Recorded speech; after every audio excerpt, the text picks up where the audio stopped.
नमस्कार, मैं Sneha red helmet channel में आपका स्वागत करती हूँ। आज मैं आपको गीता का चौथा अध्याय सुनाऊंगी।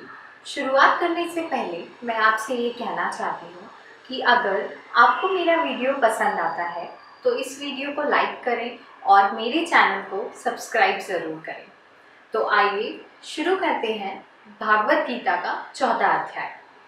श्री कृष्ण आगे बोलते हैं, मैंने कर्म योग के इस महान सिद्धांत की शिक्षा राजा विवस्वान को दी थी, जिन्होंने यह शिक्षा अपने पुत्र मनु को दी थी तथा मनु ने यह शिक्षा अपने पुत्र इक्ष्वाकु को दी थी। इस प्रकार कई पीढ़ियों तक इस कर्म योग की शिक्षा को राजाओं ने जाना था। परंतु हे अर्जुन, अब ऐसा लगता है कि यह ज्ञान इस पृथ्वी लोक से लुप्त सा हो गया है, क्योंकि तुम मेरे प्रिय भक्त और प्रिय मित्र हो। इसलिए इस महान कर्म योग की शिक्षा आज मैं तुम्हें प्रदान कर रहा हूँ। और अर्जुन, तुम यह भी जान लो कि यह कर्म योग एक महान रहस्य है। तब अर्जुन श्री कृष्ण से पूछते हैं, आपका जन्म तो अभी हुआ है, परंतु राजा विवस्वान का जन्म तो सदियों पहले हुआ था। फिर मैं कैसे मानूं कि आपने ही इस कर्म योग की शिक्षा राजा विवस्वान को दी थी। श्री कृष्ण बोलते हैं, हे अर्जुन, मेरे और तुम्हारे बहुत से जन्म हो चुके हैं। इस सब की जानकारी मुझे है, लेकिन तुम ये बात नहीं जानते। हालांकि मैं अजन्मा, अविनाशी तथा समस्त प्राणियों का ईश्वर हूँ, फिर भी अपनी प्रकृति को वश में करके अपनी योग माया से प्रकट होता रहता हूँ। हे अर्जुन, जब जब संसार में धर्म का नाश और अधर्म का विकास होता है, तब तब अच्छे लोगों की रक्षा और दुष्टों का संहार करने के लिए तथा धर्म की स्थापना करने के लिए मैं परम ब्रह्मा, परम आत्मा हर युग में प्रकट होता हूँ। हे अर्जुन, मेरा जन्म लेना और मेरे द्वारा किए गए कर्म दिव्य और महान है। इस बात को जो मनुष्य अच्छे से समझ लेता है, उस मनुष्य का मरने के बाद इस पृथ्वी लोक में पुनर्जन्म नहीं होता तथा वह मेरे लोक परम धाम को प्राप्त करता है। राग, भय और क्रोध से दूर रहकर मेरी भक्ति में लीन रहकर मेरी शरण में आकर तथा ज्ञान रूपी तप से पवित्र होकर बहुत से मनुष्य मेरे इस रूप को प्राप्त कर चुके हैं। हे अर्जुन, जो भक्त जिस किसी भी कामना से मेरी पूजा करते हैं, मैं उनकी मनोकामना को पूरा करता हूँ। मनुष्य अनेक प्रकार की इच्छाओं की पूर्ति के लिए मेरी शरण में आते हैं, क्योंकि मनुष्य लोक में कर्म फल शीघ्र ही प्राप्त हो जाते हैं। इसलिए कर्म फल के इच्छुक इस संसार के साधारण मनुष्य देवताओं की पूजा करते हैं। ब्राह्मण, क्षत्रिय, वैश्य और शूद्र, इन चारों समूह के गुण, कर्म और रुचि मेरे द्वारा ही बनाए गए हैं। इस प्रकार इस सृष्टि की रचना आदि के कर्म का कर्ता होने पर भी मुझ अविनाशी परमेश्वर को अकर्ता ही जानना चाहिए। हे अर्जुन, मुझे किसी कर्म का बंधन नहीं होता, क्योंकि मेरी इच्छा किसी कर्म फल में नहीं रहती है। इस रहस्य को भली भांति जानकर जो व्यक्ति मेरा अनुसरण करते हैं, वह भी कर्म के बंधनों से नहीं बंधता है। प्राचीन काल में इस रहस्य को जानकर पूर्वजों ने अपने कर्म किए थे, इसलिए तुम भी अपने कर्मों का पालन उसी तरह करो। कर्म क्या है और अकर्म क्या है, इसका अर्थ समझने में बुद्धिमान पुरुष भी भ्रमित हो जाते हैं। इसलिए मैं तुम्हें कर्म के रहस्य को समझाता हूँ, जिसे जानकर तुम कर्म के बंधन से मुक्त हो जाओगे। हे अर्जुन, अच्छा कर्म, पाप कर्म और अकर्म के अंतर को अच्छी तरह से जान लेना चाहिए, क्योंकि कर्म की समझ बहुत गहन होती है। जो मनुष्य कर्म में अकर्म और अकर्म में कर्म देखता है, वह ज्ञानी, योगी तथा समस्त कर्मों को करने वाला होता है। अपने आप को कर्ता नहीं मानकर प्रकृति के नियमों को कर्ता मानना ही कर्म में अकर्म और अकर्म में कर्म देखना कहलाता है।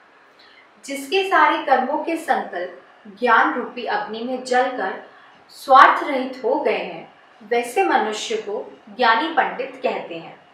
जो मनुष्य कर्मफल में आसक्ति को त्याग कर परमात्मा में नित्य तृप्त रहता है तथा भगवान के सिवा किसी और में आश्रय नहीं रखता है, वह कर्म करते हुए भी वास्तव में कुछ नहीं करता है तथा अकर्म रहने के कारण कर्म के बंधनों से सदा मुक्त रहता है।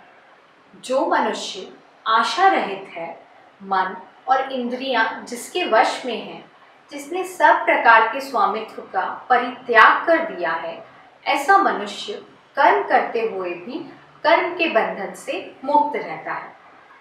अपने आप जो कुछ भी प्राप्त हो उसमें संतुष्ट रहने वाला, ईर्ष्या से रहित तथा सफलता और असफलता में समान भाव से रहने वाला कर्म योगी कर्म करते हुए भी कर्म के बंधनों से नहीं बंधता है। जिस मनुष्य की ममता तथा आसक्ति मिट गई है, जिसका चित्त ज्ञान में स्थित है, ऐसे परोपकारी मनुष्य के कर्म के सभी बंधन दूर हो जाते हैं। यज्ञ में अर्पण घी, अग्नि तथा आहुति देने वाला सभी परब्रह्म परमात्मा ही है। इस तरह जो सब कुछ में परमात्मा का ही स्वरूप देखता है, वह परमात्मा को प्राप्त करता है। हे अर्जुन, कुछ योगी जन देवताओं के पूजन रूपी यज्ञ करते हैं और कुछ ज्ञानी जन ब्रह्मा रूपी अग्नि में यज्ञ के द्वारा यज्ञ का हवन करते हैं। अन्य योगी लोग श्रोतादि समस्त इंद्रियों का संयम रूपी अग्नि में हवन करते हैं तथा कुछ लोग शब्द आदि विषयों का इंद्रिय रूपी अग्नि में हवन करते हैं। दूसरे योगी जन संपूर्ण इंद्रियों के और प्राणों के कर्मों को ज्ञान से प्रकाशित आत्म संयम योग रूपी अग्नि में हवन करते हैं। दूसरे साधक द्रव्य यज्ञ, तप यज्ञ तथा योग यज्ञ करते हैं और दूसरे साधक कठिन व्रत करने वाले स्वाध्याय और ज्ञान यज्ञ करते हैं। दूसरे प्राणायाम करने वाले योगी जन प्राण और अपान की गति को अपान वायु में प्राण वायु का तथा प्राण वायु में अपान वायु का हवन कर रोक लेते हैं। दूसरे साधक नियमित आहार करके प्राण वायु में प्राण वायु का हवन करते हैं। यह सभी यज्ञों को जानने वाले हैं तथा यज्ञ के द्वारा इनके पाप नष्ट हो जाते हैं।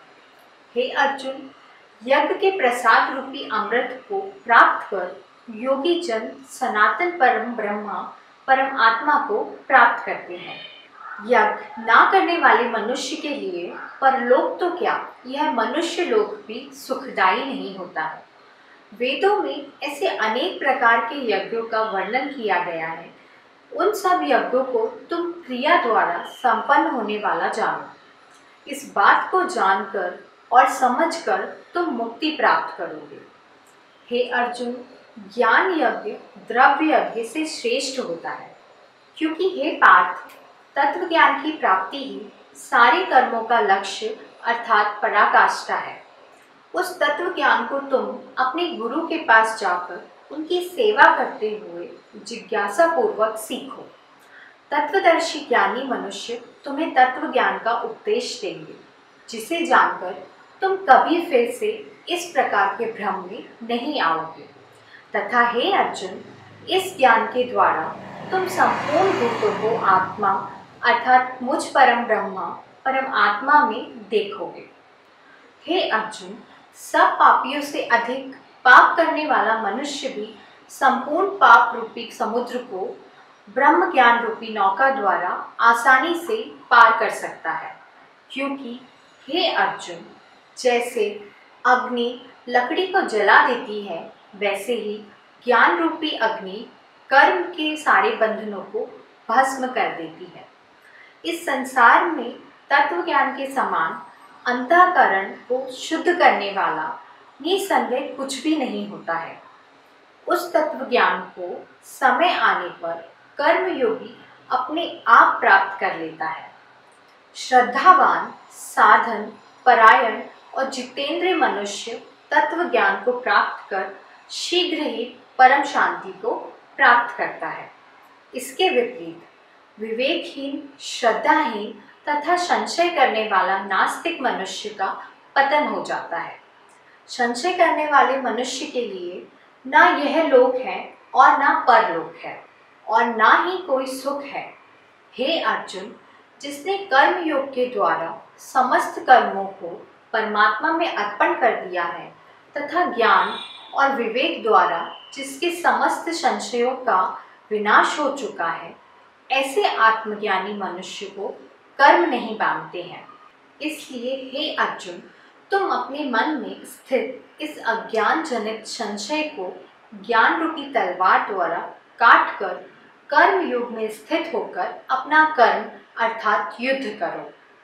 इस प्रकार गीता का चौथा अध्याय यहाँ समाप्त होता है। अगर आपको मेरा वीडियो पसंद आता है तो इस वीडियो को लाइक करें और मेरे इस YouTube चैनल को सब्सक्राइब ज़रूर करें। तो बस आज के लिए इतना ही। नमस्कार।